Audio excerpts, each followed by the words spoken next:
সোমবারের দুপুরের মেনু। আজকে মেয়ে ঘরে নেই, তাই আমি দেখাচ্ছি। ভাত, 4টে ডিম ছিল সিদ্ধ ডিম, ওইটা দিয়ে ডিমের কষা করে দিলাম।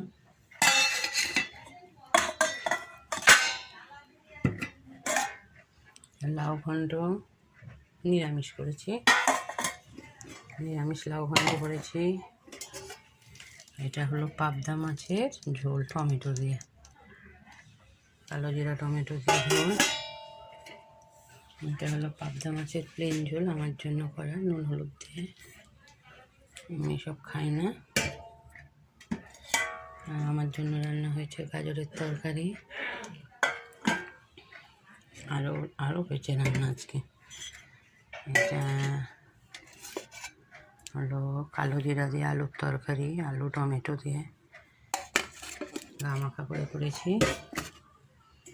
আর কালকে একটু ডাল সিদ্ধ ছিল, রাত্রে করেছিলাম, ওটা ফোড়ন দিয়ে দিয়েছি। এই হলো আজকের আমাদের মেনু।